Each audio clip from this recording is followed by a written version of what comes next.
ఇకపోతే మెదక్ జిల్లాలో ప్రస్తుత ఉష్ణోగ్రతల తీవ్రత ఎలా ఉంది? వడదెబ్బ బారిన పడకుండా ఉండటానికి అటు వైద్యారోగ్య శాఖ, ఇటు జిల్లా యంత్రాంగం ప్రజల్లో ఎలాంటి అవగాహన కల్పిస్తుంది అనే దానిపై మరిన్ని అప్డేట్స్ మా ప్రతినిధి యాదగిరి లైవ్ ద్వారా అందిస్తారు. యాదగిరి చెప్పండి. చాలా హీట్ మార్నింగ్ అని చెప్పుకోవచ్చు. ఎందుకంటే నిప్పుల కొన్నిగా మారినటువంటి తెలంగాణ రాష్ట్రంలో బగబగ మంచినంత సూర్యుని యొక్క ప్రతాపాన్ని మనం చూస్తా ఉన్నాము. అయితే ఉమ్మడి మెదక్ జిల్లా వ్యాప్తంగా అనేక ప్రాంతాల్లో కూడా ఉష్ణోగ్రతలు తీవ్రరూపం దాల్చాయని చెప్పవచ్చు. దాదాపు మునిపెనలు లేనటువంటి ఉష్ణోగ్రతలు ఇప్పుడు ఉమ్మడి మెదక్ జిల్లాలో అది తెలంగాణ రాష్ట్రంలో నమోదవుతున్న పరిస్థితి మనం చూస్తా ఉన్నాం. అది ప్రధానంగా 42 డిగ్రీల నుంచి 45 డిగ్రీల వరకు కూడా ఉష్ణోగ్రత నమోదయ్యేటువంటి పరిస్థితి మనం కనిపిస్తాము. ఇప్పుడు లోహి కార్తీ 25 రోజులు 25 45 రోజులు లోహి కార్తీ అటువంటి పరిస్థితుల నేపథ్యంలో మరింతగా ఉష్ణోగ్రతలు చాలా ప్రభావం చూపిస్తున్నాయి. అయితే లోహి కార్తీలో రోజులు కూడా ప్రభుత్వాలంటే ఎండ తీవ్రతకు ఇప్పటికే చాలా మంది విడుదల పరిస్థితి మనకు కనిపిస్తూ ఉంది. అయితే రోహిణి కార్తీ సమీపిస్తున్న వేళలో అంటే వారం 4 రోజుల ముందు నుంచే వడగాళ్ళు వేడి ప్రభావం చాలా తీవ్రదాల్సింది.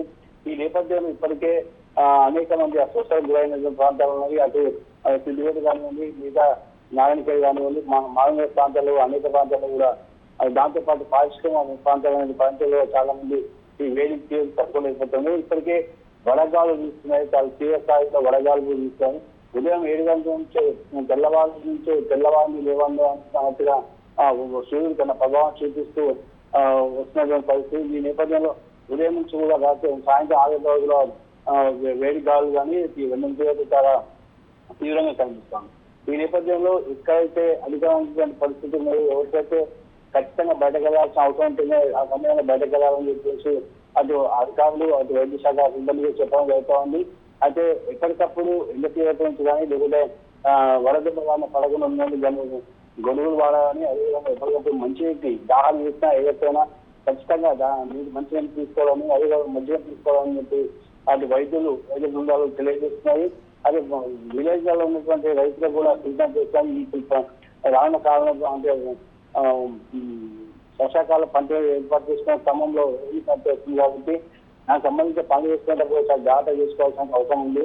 తమ ప్రాణాలను ఖచ్చితంగా కాపాడుకోవాలి. ఎందుకంటే ముందు లేని విధంగా జిల్లాలో అధిక ఉష్ణోగ్రత నమోదయ్యే అవకాశాలు కనిపిస్తున్నాయి. కాబట్టి ఖచ్చితంగా అప్రమత్తం ఉండాల్సిన అవసరం ఉందని చెప్పేసి అటు జిల్లా అధికారులు అదే వైద్య శాఖకు సంబంధించినటువంటి అధికారులకు చెప్పడం జరుగుతుంది. అదే తాజా తీసుకుంటే కనుక అటు అది చిన్న పెద్ద తేడా వేయకుండా అంటే ఒడ్డు వ్యత్యాసం లేదా ప్రతి ఒక్కరు కూడా ఈ యొక్క ఎండ తీవ్రతకు అల్లాడిపోతున్న పరిస్థితి మాత్రం ఉమ్మడి మెదక్ కనిపిస్తుందని చెప్పచ్చు. కావ్యం యాదగిరి, అదే విధంగా ఇప్పుడు ఎండ తీవ్రతకి ప్రభుత్వం ఆసుపత్రుల్లో ఓఆర్ఎస్ కేంద్రాలు ఏమైనా ఏర్పాటు చేసిందా?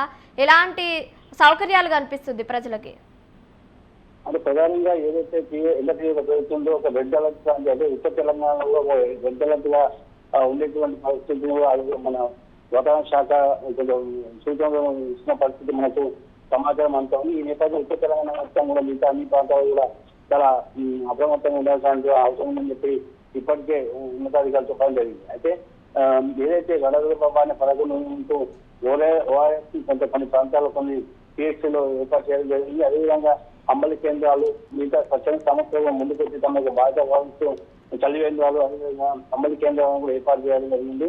దాంతో పాటుగా ఎప్పటికప్పుడు సూచన చేస్తూ ఎండ బారిన పడకుండా ఉన్నందుకు జాగ్రత్తలు సెల్ఫ్ కంట్రోల్ చేసుకోవడానికి సెల్ఫ్ కంపల్సరీ రక్షించుకోవాలని చెప్పేసి అధికారులు అదేవిధంగా కొన్ని స్వచ్ఛమైన సంస్థలు తెలియడం జరుగుతూ ఉంటాయి.